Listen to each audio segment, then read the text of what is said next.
మీ favourite serials ఇప్పుడు టీవీకి ముందే సన్ నెక్స్ట్ యాప్ లో మస్తుగా అందరికి ముందే చూడండి. ఇప్పుడు సన్ నెక్స్ట్ యాప్ ని డౌన్లోడ్ చేసి సబ్స్క్రైబ్ అవ్వండి.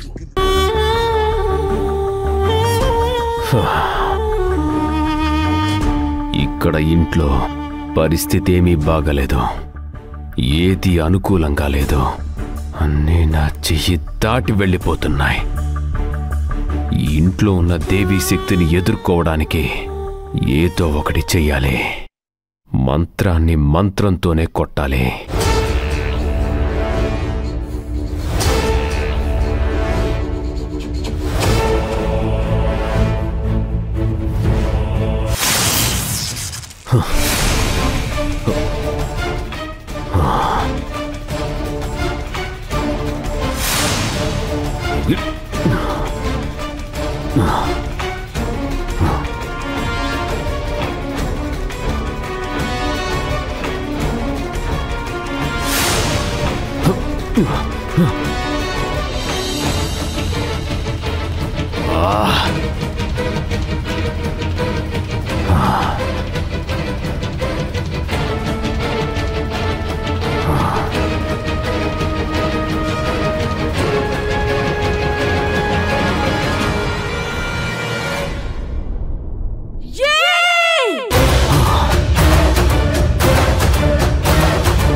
విగ్రహం ఇంట్లోకి వచ్చిన దగ్గర నుంచి ఇక్కడ మనశ్శాంతి లేదు. ఏది నా ఆధీనంలో లేదు. ఏదో శక్తి ఎదురవుతుంది. పరిస్థితులన్నీ వ్యతిరేకంగానే ఉన్నాయి. అన్నీ నాకు దెబ్బ కొట్టే రకంగానే ఉన్నాయి.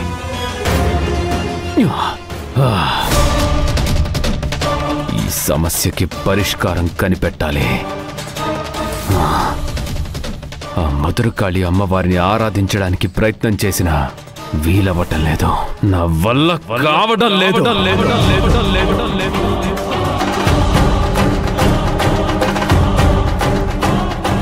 గురుజీనే దీనికి పరిష్కారం వెతకాలి. ఆయనే సరైన వ్యక్తి.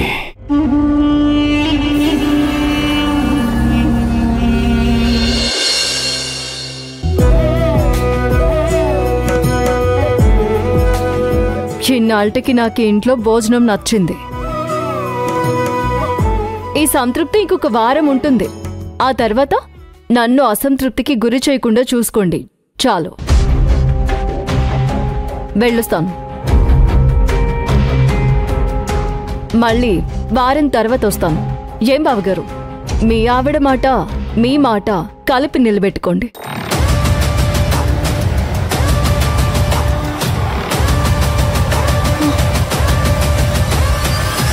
ఏం చేద్దాం అర్జున్? నాకు ఏం పాలుపోవడం లేదు. నువ్వెందుకా ప్రమాణం చేసావు? నువ్వు చేసింది కరెక్ట్ కాదు. అలా ఒట్టేయడం ఏంటి? అంత నమ్మకం లేకుండా ఉందా శిశిర? మనం ఉన్న పరిస్థితుల్లో ఇప్పుడు నమ్మకం కలిగించడం తప్ప ఇంకేం చేయగలం చెప్పు? తను నమ్మాలి అంటే తనని వెయిట్ చేయించాలి. ఆ మాత్రం మాట ఇవ్వాలి, తప్పదు. 1 వీక్లో ఏం సెట్ చేయగలం చెప్పు? అక్కడ ఒక్క కంపెనీ కూడా పర్ఫెక్ట్గా లేదు. పెట్టిన ఇన్వెస్ట్మెంట్స్ అన్నీ లాస్లే. అందర్నీ కలిసి ఒకసారి మాట్లాడదాం అర్జున్. వారం రోజుల్లో మన ఇన్వెస్ట్మెంట్స్ తిరిగి ఇవ్వాలని అల్టిమేటం ఇద్దాం. కానీ పరిస్థితి మన కంట్రోల్లో లేదు శివగామి. నువ్వు మాటిచ్చావు, కానీ ఇంకొంచెం టైం అడుగుదాం అనుకున్నాను. వారం రోజులని నువ్వేగా చెప్పావు. నాకు శిశిరని ఫేస్ చేయడం చాలా కష్టంగా అనిపించింది. అది దానికోసం కొన్న చాక్లెట్ల కోసమే రాద్ధాంతం చేసేది, అలిగేది, ఏడ్చేది, కింద పడి దొర్లేది, అప్పుడప్పుడు ఇంట్లో నుంచి వెళ్ళిపోయేది. అలాంటిది ఆస్తి విషయాన్ని అంత ఈజీగా వదులుతుందా?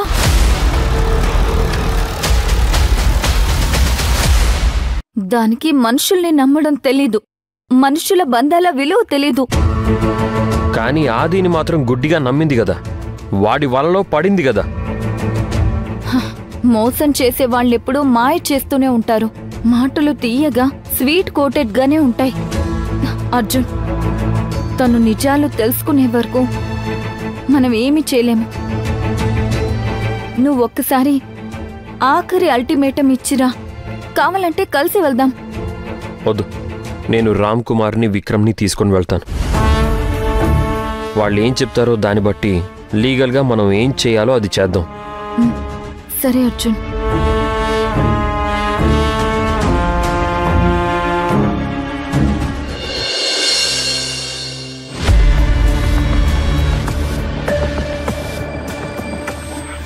శిశిరా, ఏదైనా ఫంక్షన్కి వెళ్ళొస్తున్నావా? చాలాసేపటి నుంచి నీతో మాట్లాడాలనుకుంటున్నాను. నేను శివగామి ఇంటికి వెళ్ళాను.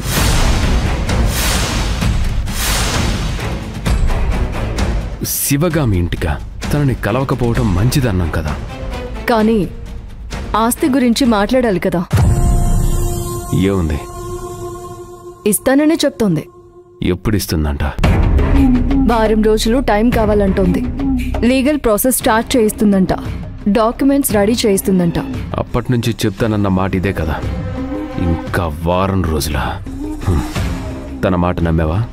తను మాట ఇచ్చిందంటే చేస్తుంది రాజ్. శివగామి మనస్తత్వమే అది. అందుకే తన దగ్గర నుంచి ప్రామిస్ చేయించుకొని మరీ వచ్చాను. అదేంటి రాజ్, ఎందుకు నవ్వుతున్నావు? నువ్వు శివగామిని ఇంత ఈజీగా నమ్మేశావని. మరి తన గురించి బయట అందరూ అదే కదా చెప్పుకుంటారు. అవును, కానీ అది తను చెయ్యాలనుకుంటే మాట ఇస్తుంది, చేస్తుంది. చెయ్యకూడదు అనుకుంటే మాటిచ్చినా చెయ్యదు అనే నా అనుమానం.